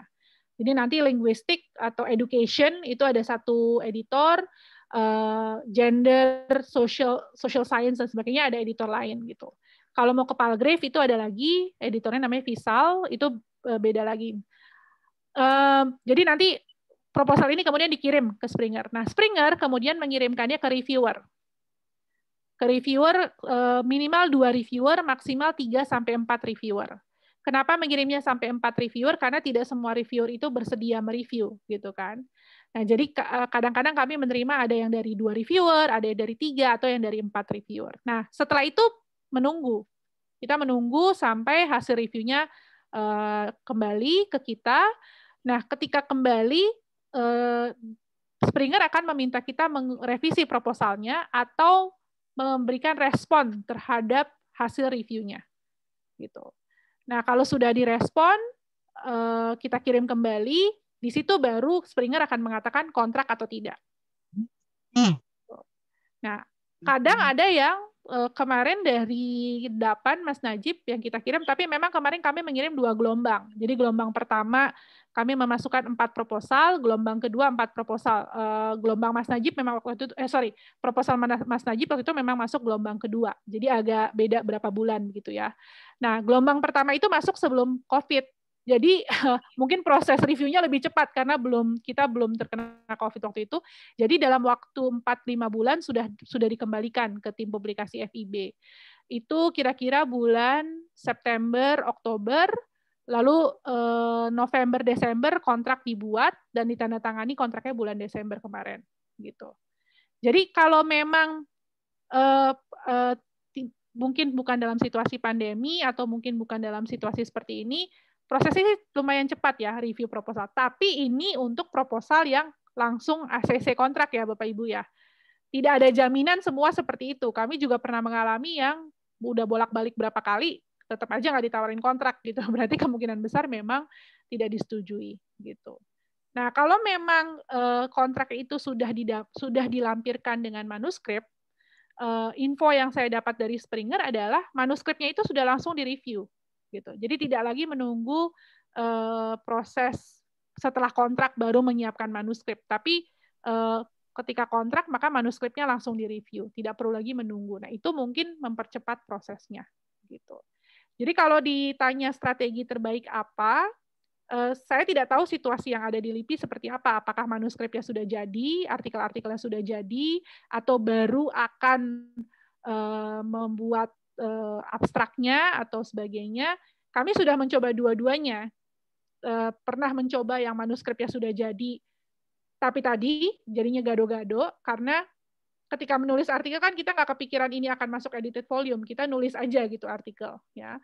Jadi ketika kemudian dibuat proposalnya malah jadinya dipertanyakan benang merahnya apa dan sebagainya. Tapi kan di FIB situasinya berbeda ya Bapak Ibu. Kami terdiri dari 7 departemen, ada linguistik, ada arkeologi, ada perpustakaan.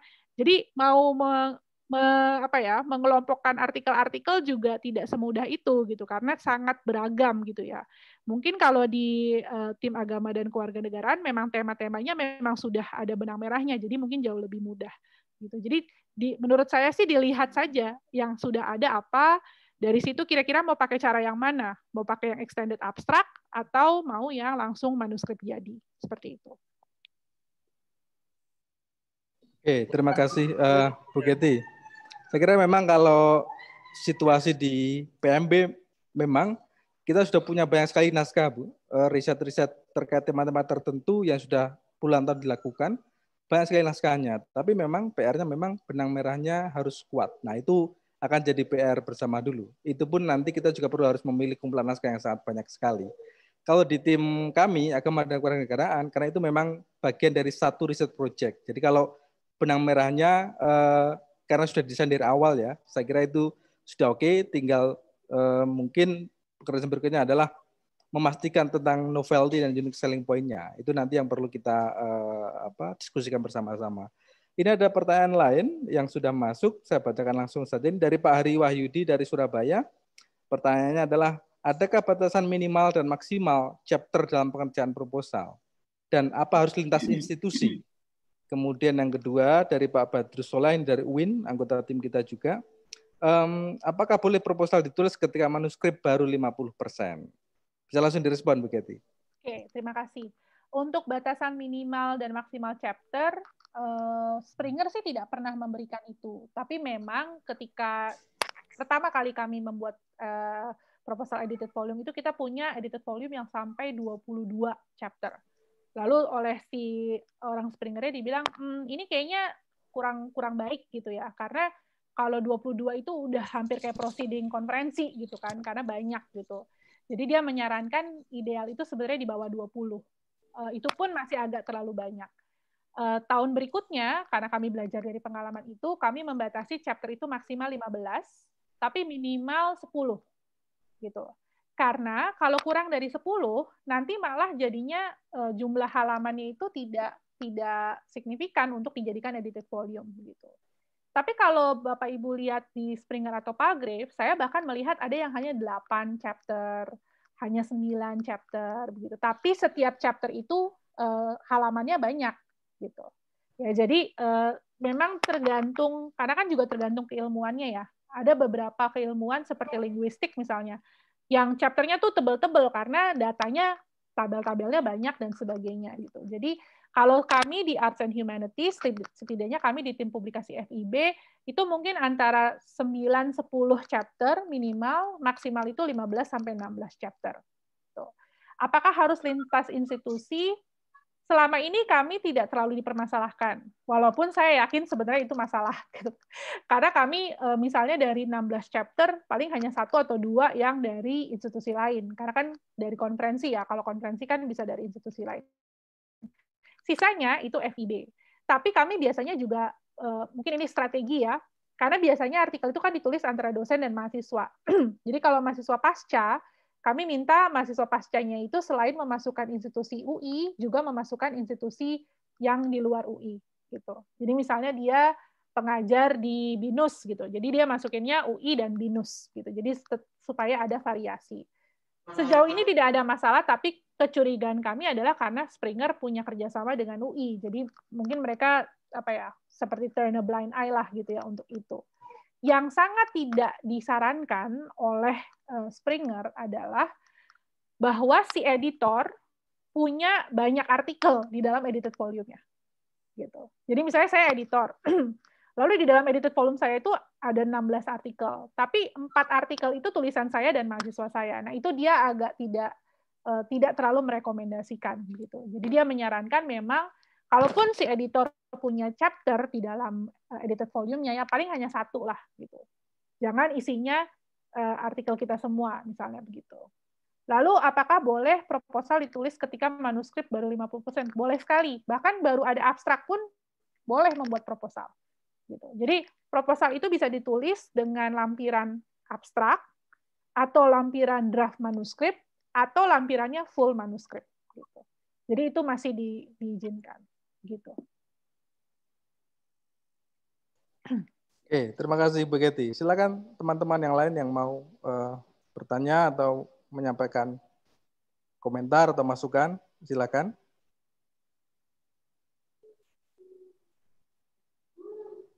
Ini ada komentar dari Ibu Ari dari Universitas Islam Malang bahwa memang penerbit dalam konteks menerbitkan buku secara internasional, substansi naskah saja tidak cukup.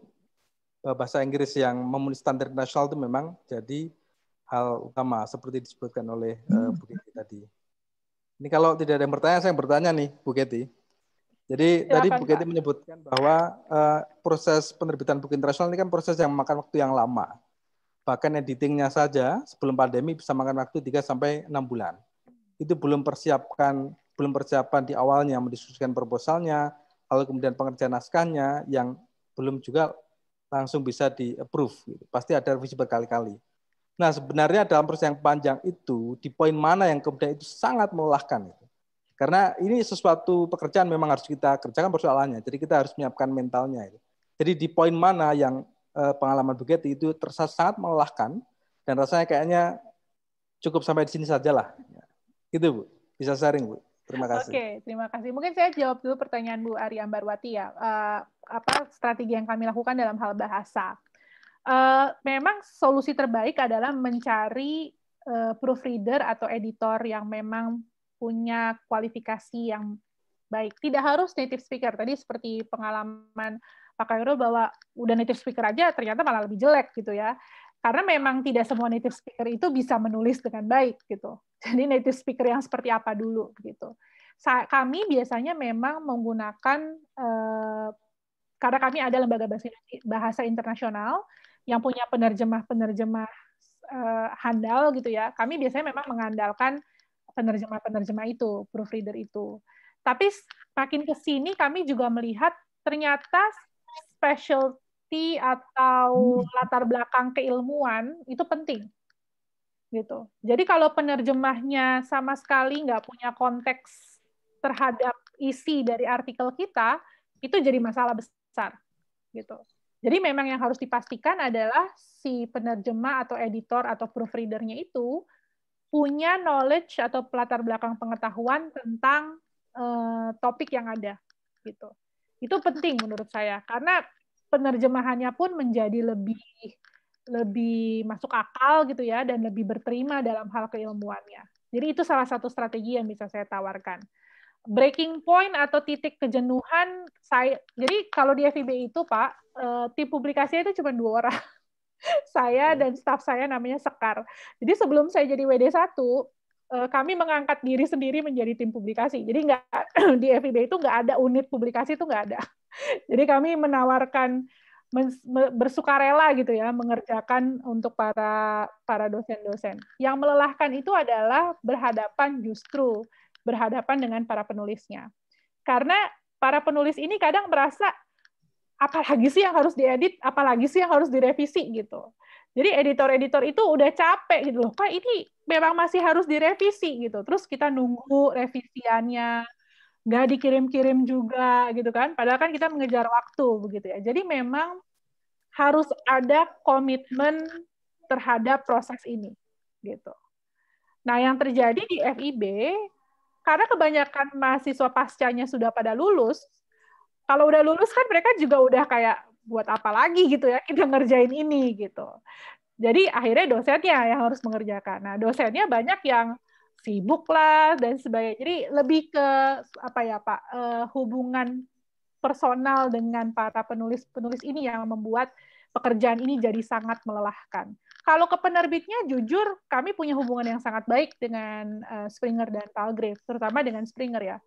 Jadi mereka juga tidak pernah membuat mempush dengan cara yang sangat tidak enak begitu ya. Tapi lebih nggak enaknya justru berhadapan dengan teman-teman sendiri ini gitu. Karena kan apalagi kalau saya mungkin lebih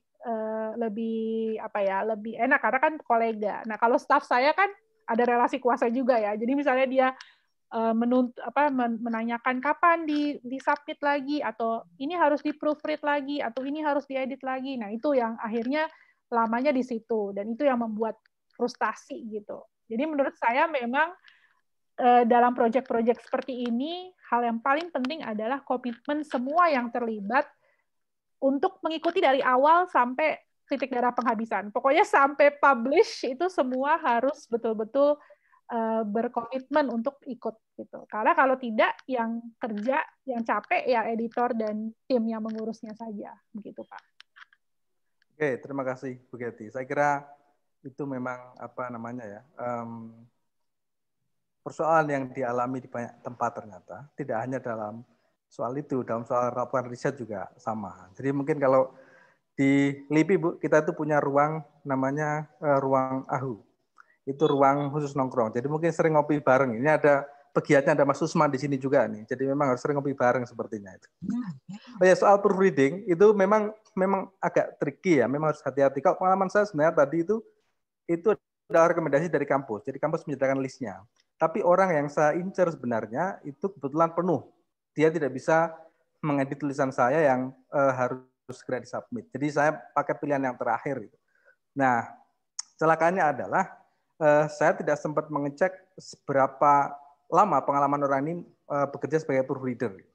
Nah, itu juga bisa menjadi salah satu hal yang perlu dicek ya, karena pengalaman itu bisa menjadi kunci.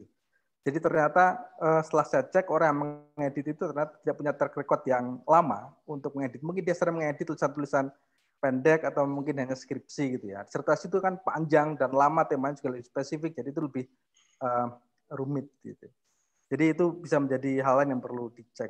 CV-nya saya kira kita perlu itu untuk tahu, atau track record company-nya. Nah, ini ada pertanyaan lain yang sudah masuk, Bu, soal tentang novelty tadi itu. Skopnya itu apakah dari Pak Hari lagi ini, apakah skop novelty itu pada tataran teoretik, studi kasus bahasan, ataukah perspektif? Terus kemudian satu lagi, ini dari teman kita di PMB, dari Rani, mau tanya bagaimana menjaga energi tim agar tetap semangat sampai titik darah penghabisan. Gitu. Saya kira jangan sampai habis, itu bahaya. Silakan, begitu. Terima kasih, Pak. Untuk novelty saya rasa semua ya. Jadi tergantung juga apakah artikel itu misalnya kelemahannya novelty-nya lebih pada kerangka konseptualnya. Jadi secara kerangka konseptual tidak menjangkau key theories yang ada. Bisa juga sangat sederhana, misalnya penelitian terdahulu, jadi case study gitu. Jadi artikel yang mengklaim bahwa dia sudah melakukan penelusuran pustaka terhadap semua atau terhadap penelitian-penelitian terdahulu, ternyata ada beberapa key works ya, kunci kerja hasil-hasil penelitian utama yang tidak masuk ke dalamnya. Yang paling sering terjadi sih lebih pada bagaimana artikel-artikel ini tidak menyebutkan gitu ya scholar-scholar utama dalam bidangnya gitu. Kecurigaan saya sih ya tadi, karena kebanyakan kan artikel-artikel kami itu adalah tulisan bersama antara dosen dan mahasiswa yang datang dari tesis atau bahkan skripsi gitu. Dan skripsi itu kan misalnya ya kadang kan tinjauan pustakanya memang sangat terbatas begitu. Jadi bisa semua area, bisa theoretical-nya kah, atau case study-nya kah, atau misalnya isunya yang dibahas, atau apapun. Jadi novelty itu memang harus bisa menjangkau semuanya. Lalu pertanyaan mengenai bagaimana supaya energinya tidak habis, susah ya menjawabnya, karena terus terang kemarin 2 hari lalu ketika kami mendapat email mempertanyakan soal bahasa itu, saya dan tim saya dan staf saya udah langsung aduh gitu, tapi akhirnya memutuskan ya udah deh dibiarin dulu 2 hari 3 hari kita setidaknya jangan dipikirin dulu, karena at the same time kami juga sedang mengejar deadline memasukkan manuskrip akhir Januari ini gitu loh. Jadi memang mungkin harus semacam setting priorities, prioritasnya apa. Jadi kita lihat misalnya apalagi kalau tim punya beberapa project gitu ya dalam waktu bersamaan, mana yang lebih berpotensial untuk publish duluan. Nah, itu mungkin yang bisa lebih diinvestasikan energinya ke situ. Mana yang bisa agak depending gitu ya. Karena kalau semua dikerjakan dalam waktu bersamaan, kita akan mencapai titik jenuh dan titik aduh udah deh kita nggak mau ngerjain lagi gitu. Nah, sekarang jujur kami di tim publikasi sedang mencapai tahap itu, karena dengan keadaan pandemi, bagaimanapun juga ini urusannya ujung-ujungnya tetap ke uang ya. Jadi apakah secara finansial ada support atau tidak, itu juga akan sangat mempengaruhi gitu. Yang menjadi motivasi kami adalah kalau buku ini terbit itu akan jadi achievement yang sangat kami apresiasi gitu. Jadi kalau sudah mulai hilang semangat, yang kami pikirkan nanti kalau terbit ini akan worth all the effort gitu. Ya, jadi itu akan menjadi semacam pegangan kami gitu. Pokoknya semangat terus sampai terbit. Walaupun kadang-kadang nggak apa-apa ya untuk kehilangan semangat. berhenti dulu, shutdown dulu, refreshing dulu, baru nanti kita kembali lagi. Kalau dari saya sih tipsnya seperti itu. Oke, terima kasih Bu Kety. Ini sudah ada beberapa pertanyaan yang masuk nih. Ini ada pertanyaan dari Pak Iqbal. Ini kayaknya pengalaman personal Pak Iqbal ini, pengalaman pribadi di PMB ini kayaknya. Jadi pertanyaannya, dari pengalaman Ibu, mana yang lebih banyak menuntut penulis untuk memperbaiki draft tulisan editor atau editor buku? Bisa dari Ibu sendiri atau dari penerbit? Kemudian dari Mas Badrus, pertanyaannya, bagaimana Bu Kety melihat publikasi buku internasional dari lembaga riset atau perguruan tinggi di Indonesia dibandingkan dengan negara-negara di Asia? Bagaimana Palgrave atau Springer berharap ke penulis Indonesia? Satu lagi nih dari Surakarta nih, 11 Maret dari Pak Yunus. Untuk Fakultas Ilmu Budaya, khususnya bahasa, unique selling point apa yang bisa kita tawarkan? Langsung direspon, Bu. Terima kasih. Ya, terima kasih. Yang lebih banyak menuntut penulis untuk memperbaiki tergantung ya. Kalau yang dari pengalaman kami, ada yang dari editornya, seperti edited volume-nya Bu Melani, itu Bu Melani dapetnya tuh yang gado-gado banget tuh. Jadi ada yang dari arkeologi, dari filsafat, dari sejarah, dari wah dia pusing deh gitu. Udah gitu partnernya Bu Sylvia Tiwon dari University of Berkeley. Untungnya ya mereka berdua punya dinamika yang baik ya. Tapi itu stres banget tuh dia, karena ya gimana ya dari campur-campur gado-gado, dia harus cari benang merahnya seperti apa begitu. Nah itu tuntut waktu ketika itu Bu Mel cukup pusing tuh, sehingga pada akhirnya memang ya editornya yang juga harus turun tangan sendiri gitu. Jadi akhirnya Bu Mel yang harus membantu.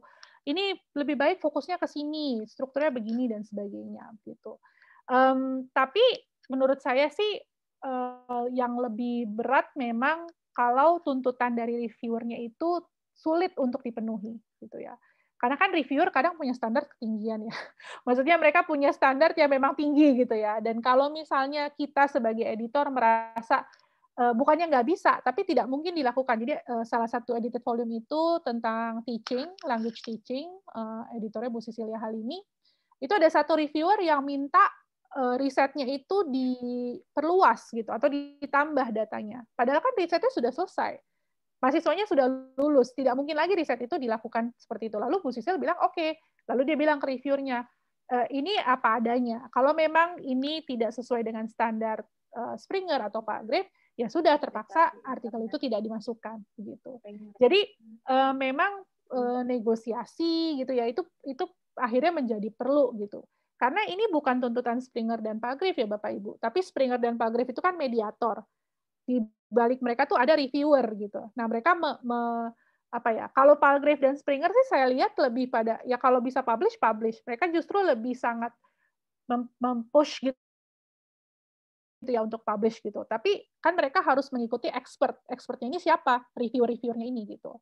Reviewernya ini siapa ya? Ahli-ahli di bidang-bidang kita gitu. Jadi memang tuntutan-tuntutan itu yang harus disesuaikan dengan kapabilitas dan juga dengan scope risetnya. Kalau memang tidak bisa dipenuhi, ya sudah terpaksa memang ada beberapa artikel yang tidak bisa diikutsertakan, misalnya seperti itu. Lalu bagaimana publikasi dibandingkan negara-negara Asia lainnya? Yang saya perhatikan memang kalau di Indonesia itu, terutama di FIB ya, saya tidak mau bicara untuk universitas lain.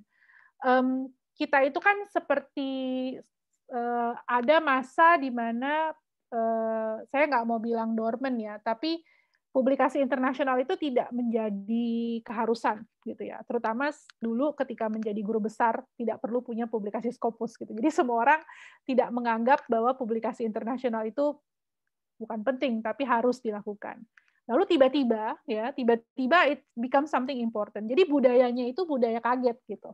Setidaknya di FIB ya. Saya nggak mau bicara tentang institusi lain gitu. Jadi ketika kemudian itu dipaksakan, dibudayakan gitu ya. Jadinya karbit kan. Karbit dalam arti kata yang tadinya kita tidak terbiasa menulis dalam bahasa Inggris, kita tidak terbiasa menulis untuk international scholarship, sekarang kita harus melakukan itu, setidaknya di FIB. Yang saya lihat adalah kita jadi tergantung misalnya tadi pada penerjemah, pada proofreading dan editing, dan itu menjadi batu sandungan yang paling besar menurut saya. Karena ketika itu terjadi budaya publikasinya itu tidak natural gitu, karena seperti di Karbit gitu, jadi kayak dipaksa untuk bergerak cepat gitu. Tidak semua orang siap untuk itu. Itulah mengapa publikasi, menurut saya, publikasi setidaknya di FIB pada akhirnya hanya champions apa ya, yang memang punya kapasitas dan kapabilitas saja yang kemudian naik cepat gitu, publikasi cepat dan sebagainya. Tapi ada yang memang pada dasarnya ya sangat sulit gitu untuk keep up dengan ini. Jadi kalau ditanya dibandingkan negara-negara Asia lainnya, setidaknya di FIB karena mulainya dengan di Karbit tadi gitu kan, tanpa proses yang natural gitu. Jadi tanpa misalnya pembelajaran mengenai menulis artikel ilmiah dalam bahasa Inggris gitu, atau bagaimana melakukan literature review yang komprehensif untuk melihat international scholarship, menemukan novelty dan sebagainya gitu. Kalau dosen-dosen sudah di karirnya yang umur 40 atau 50 kan mungkin sulit ya untuk dipaksa lagi belajar dari nol lagi begitu. Jadi kemudian yang terjadi adalah karbitan tadi, kita bergantung pada penerjemah dan sebagainya. Jadi kalau saya melihat setidaknya di lingkungan yang saya jalani tidak semasif yang terjadi di negara-negara Asia lainnya. Hal lain adalah di Indonesia itu, terutama di perguruan tinggi, kita memang tridharma, meneliti, mengabdi, mengajar. Tapi kan semua orang tahu ya, mengajarnya itu 80% dari waktu kita. Gitu. Jadi kalau kita dipaksa untuk meneliti dan menulis, sedangkan waktu saya di Hong Kong, dosen-dosen saya itu cuma ngajar 2 mata kuliah setiap semester. Jadi dalam seminggu, mereka itu cuma ngajar 2 hari, 1 hari itu cuma 3 jam. Sisanya ngapain? Neliti, nulis gitu. Jadi memang saya melihat itu faktor yang sangat penting dalam publikasi, dan saya ini bicara perguruan tinggi ya, karena memang itu latar belakang saya begitu. Nah, bagaimana Palgrave dan Springer berharap ke penulis ini? Mereka tuh sebenarnya sangat ingin bukan sebanyak-banyak ya, tapi ingin penulis-penulis Indonesia itu menulis ke Palgrave. Setengah alasannya tentu bisnis ya Bapak Ibu. Bagaimanapun juga mereka mencari apa yang produk bisa mereka jual gitu. Tapi setengah alasannya lain, saya lihat mereka melihat Asia tuh sebagai baik pasar penulis maupun pasar pembaca yang sangat berpotensi begitu. Karena kalau enggak, untuk apa mereka road trip? Kalau saya nggak salah, Springer juga sering ke LIPI ya. Karena waktu tim Springer ke kami ke UI, mereka juga bilang mereka janjian akan ke LIPI begitu. Jadi ya, mereka, beberapa kali Springer road lead juga ya. Betul. Jadi mereka memang mencari pasar, dan saya rasa kalau kita bisa memanfaatkan kesempatan itu sangat baik sekali. Jadi mereka sangat mengharapkan penulis-penulis dari Indonesia. Oke, lalu unique selling point, bahasa. Nah, waktu itu saya bingung tuh, sedang bikin proposal untuk artikel-artikel yang kebanyakan adalah analisis teks, tapi dari prodi Jerman, prodi Prancis, prodi Eropa, prodi Asia Timur, sama prodi Inggris. Lalu apa unique selling point? Artikel meneliti film Hollywood, tapi yang nulis adalah peneliti Indonesia.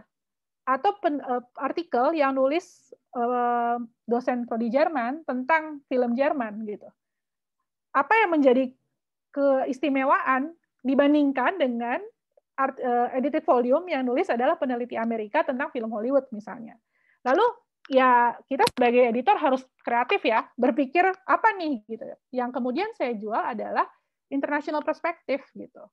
Bahwa ketika sebuah teks Jerman dibaca oleh seorang peneliti Indonesia, ada multi transnational perspective yang ada di situ. Dan bahwa apa yang terjadi di film itu, misalnya bicara tentang rasisme orang Turki di Jerman, racism is a universal issue gitu kan. Kita di Indonesia juga banyak konteks tentang rasisme misalnya, atau Black Lives Matter di Amerika, tapi dilihat oleh seorang peneliti di Indonesia. Ada parallelism di situ, bahwa racism, discrimination itu terjadi di seluruh bagian dunia. Jadi kemudian yang kami jual adalah the transnational perspective of an issue yang bisa terjadi di berbagai belahan dunia. Jadi itu salah satu contoh ya, salah satu contoh. Walaupun memang pada akhirnya itu harus menjadi kreativitas si editor ketika tadi mengemas si edited volume ini dan bagaimana mencari unique selling point-nya. Gitu. Makasih Bu Kety. Silakan teman-teman lain yang mau komentar atau bertanya, bisa langsung disampaikan atau diketik di kolom chat. Silakan. Kalau tidak ada, saya yang bertanya lagi nih Bu Kety. Jadi sambil menunggu yang lain. Tadi Bu Kety menyebut tren di Amerika setidaknya itu mereka banyak menerbitkan bukunya di penerbit kampus. Nah, pertanyaan saya, mana yang lebih challenging, sepengetahuan Bu Kety, antara menerbitkan buku di penerbit kampus ataukah kemudian penerbitan kampus seperti Routledge dan sebagainya. Saya ingat kolega saya di Deakin itu menerbitkan bukunya di Oxford University Press itu memang memakan waktu yang cukup lama dibanding teman-teman lain yang menerbitkan buku di Routledge, Springer, dan sebagainya. Silakan Bu. Tantangannya memang lebih besar kalau penerbit universitas, karena mereka sangat selektif dan mereka kan dibiayai universitas, jadi mereka nggak nyari profit, jadi benar-benar mencari quality gitu.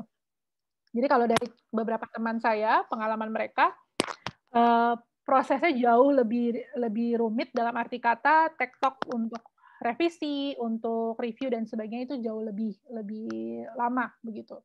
Tapi karena itulah prestisnya lebih tinggi dibandingkan dengan penerbit komersil seperti Routledge, Palgrave, Springer dan sebagainya gitu.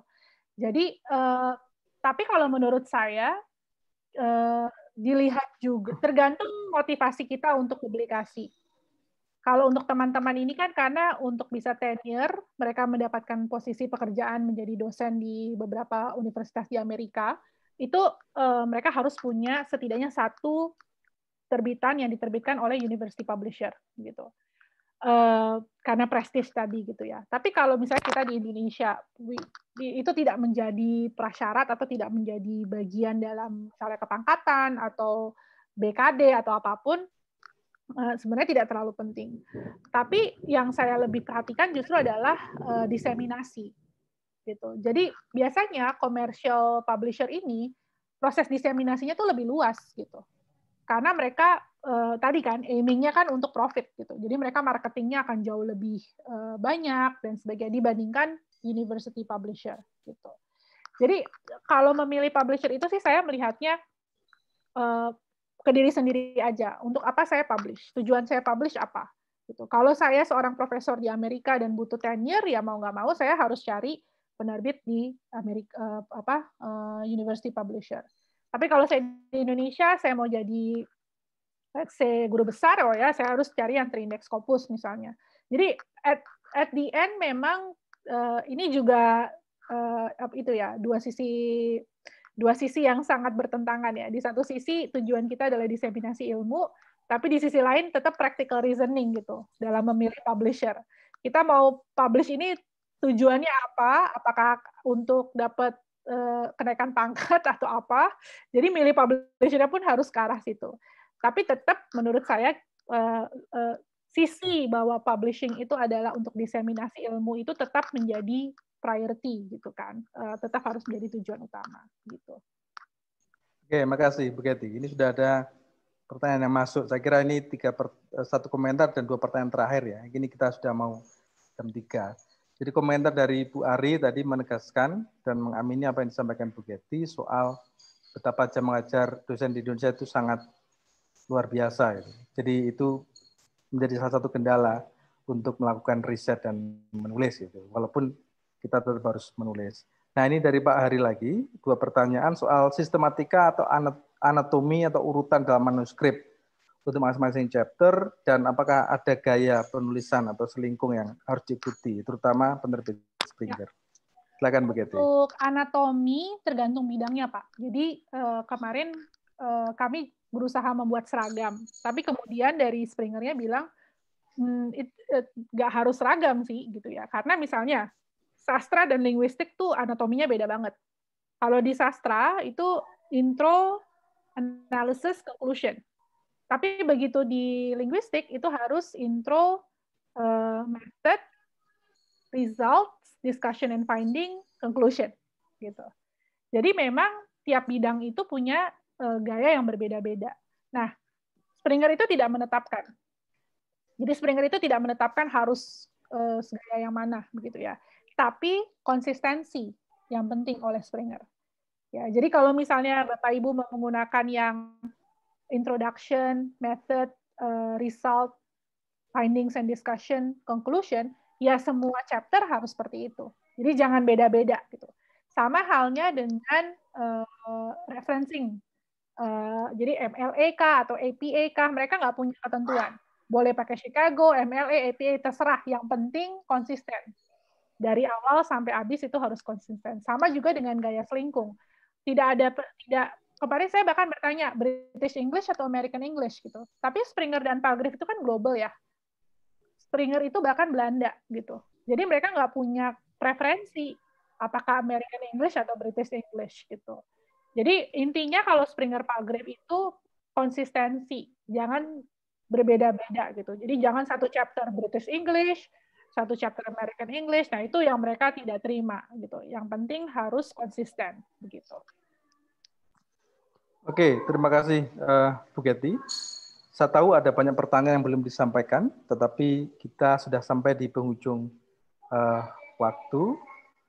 Mungkin sebelum kita akhiri, teman-teman di tim, Halimah, Nisa, atau Vina, kalau sudah gabung mungkin bisa mengambil fotonya dulu ya.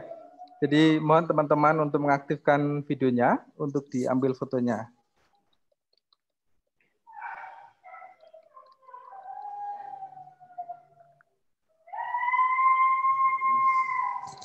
Halo, Nisa atau Halimah atau Vina? Oh, siapa yang akan ngambil ya fotonya ya? Saya, Mas. Oke. Oke, Bapak Ibu, silakan diaktifkan kameranya. Ada AI segala ini ya. AI. Oke, slide 1. Iya, Mas, menyimak. Bapak. Kalau ada info lagi diposting ya, Prof. 1, 2, 3. Ya. Bentar.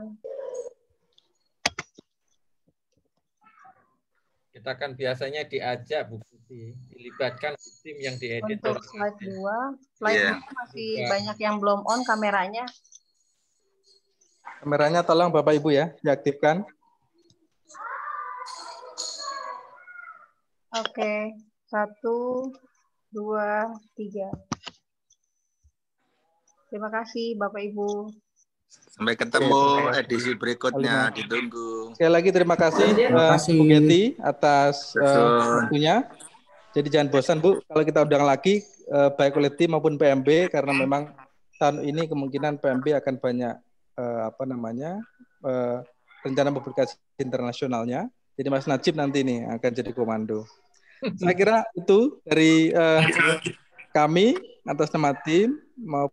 Terima kasih semua Bapak-Bapak yang sudah gabung dari Surabaya, saya lihat dari dari Malaysia, dari terima kasih, tempat-tempat lain. Terima kasih, sampai ketemu lagi. Selamat siang. Assalamualaikum. Selamat siang. Salam sehat semua. Salam sehat. Terima kasih. Terima Thank you kasih, Mas Bu Najib. Getty. Saya akhiri ya. Ya, terima kasih Mas Najib. Nanti ini poin dulu, ini kan harus menindaklanjuti